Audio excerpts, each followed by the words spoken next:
Hello everyone, my name is Yubin Shi. I'm from the Department of Electrical and Computer Engineering at the University of Utah. My advisor is Professor Darrin. Today I will present our research work of skin surface coupled personal health monitoring system. This is my outline. At first, I will show my motivation and the proposed health monitoring system. After that, blood pressure waveform detection and analysis will be introduced, followed by experiment results. Finally, I will end my presentation with a conclusion. This is my research motivation. Cardiovascular condition is responsible for a number of killer diseases, such as heart attacks and strokes. Heart attacks and strokes can be detected by continuous blood pressure monitoring. Therefore, blood pressure characteristics are one of the most critical parameters indicating status of individual health condition. Continuous blood pressure waveform monitoring can be used for early detection and prevention of life-threatening events.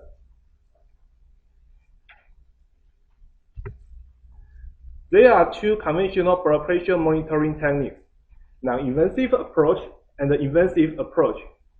However, non-invasive approach can only provide systolic and diastolic blood pressure levels, thus missing detailed blood pressure waveform characteristics and critical information.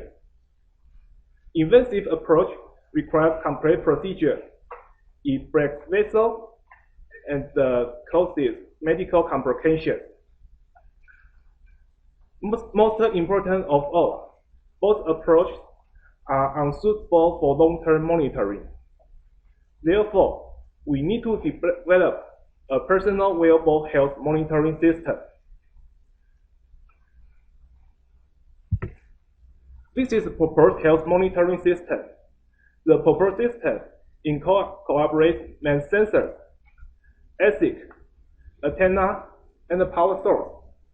When we use it, the device adheres to the skin surface of wearer to capture detailed blood pressure waveforms and pulse wave velocity. This is non-invasive and continuous monitoring. Besides, the system has wireless capability of communicating with a portable device.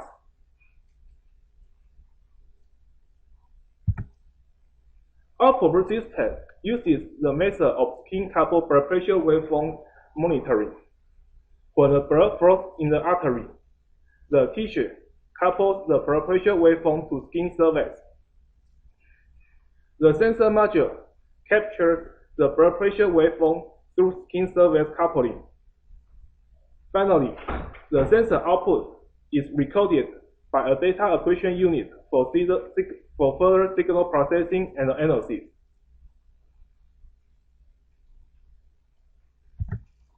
This is prototype sensor module. The miniature diameter is 5 mm and the profile height is 2.6 mm. There are several layers of silicon coating in the sensor module. The pink color is hard silicon coating for protecting bond wires. The gray color is softer silicon coating. It is used to provide blood pressure waveform transmission path and obtain a softer surface for a gentle and comfortable skin contact.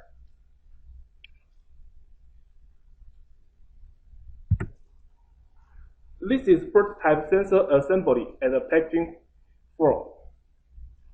First, the sensor is attached to the flexible PCB.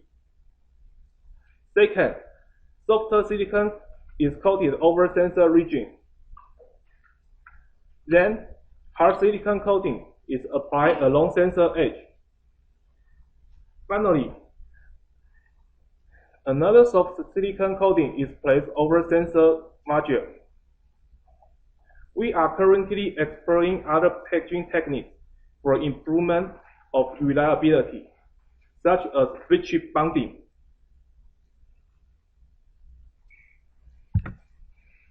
This is prototype sensor module. The left figure is wire-bonded pressure sensor over a 5 mm diameter flexible PCB.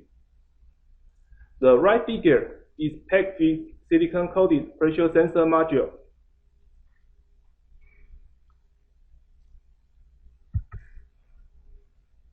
In this slide, I will introduce how to deal with blood pressure waveforms and the pulse wave velocity. Our proposed system is composed of two sensor modules. These two sensor modules are placed at the two adjacent measurement points on the body, such as wrist. After blood pressure detection, we can get two blood pressure waveforms from these two sensor modules. In blood pressure waveforms, the systolic foot is used as the reference timing point due to minimal effect from reflected waves. The time difference between two systolic feet is transient delay time. When separation distance is divided by transient delay time, we can get the equation of pulse wave velocity. This equation is useful for assessment of blood pressure characteristics and providing relevant information about cardiovascular system. In our detection, the separation distance can be well controlled by precision placement of sensor modules. In order to get accurately transient delay time, it is critical to accurately measure the systolic feet of two blood pressure waveforms.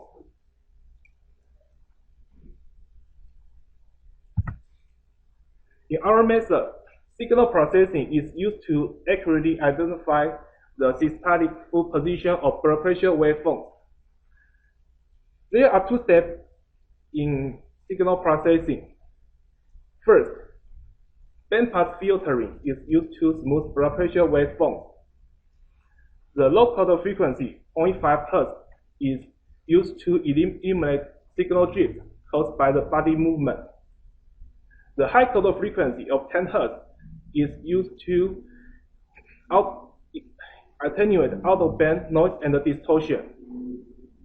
After filtering, second-order differentiator outputs foot position at maximum outstroke. This was blood pressure waveform detection setup.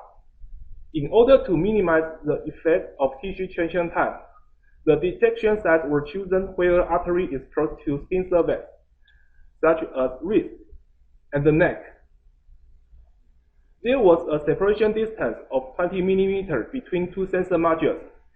This distance was chosen for initial measurement.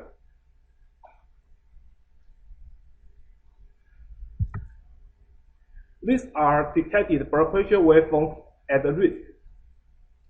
Sensor output magnitude is 1 mV on the 5 volt supply voltage, and the average pulse rate is about 80 beats per minute. In one enlarged cycle, the transient delay time is 3.7 milliseconds. We actually use foot position calculated by employee previously described algorithm to obtain transient delay time. These are detected blood pressure waveforms at the neck. In one enlarged cycle, the transient delay time is 4.4 milliseconds. The observed blood pressure waveform at the neck exhibits more detailed cardiovascular characteristics.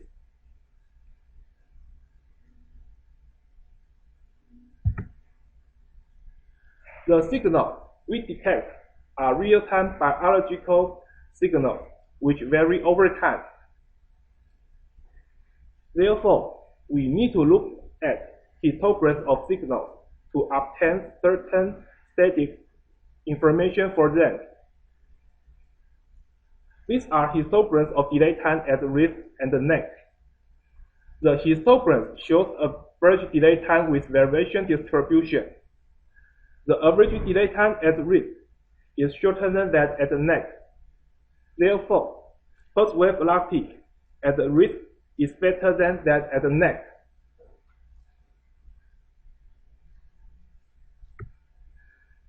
Finally, I will present my conclusion. This paper presents the prototype design and the feasibility study of skin service coupled personal wearable health monitoring system. The prototype system demonstrated effective performance and is able of detecting high-fidelity blood pressure waveform and the resulting time delay on the order of milliseconds for two sensor modules positioned approximately 20 mm apart, thus determining local pulse wave velocity at the neck and the wrist. In the future, further system design improvement incorporating low-power ASIC, wireless telemetry, and signal processing can enable continuous monitoring of individual conditions. That's all my presentation. Thanks for your attention.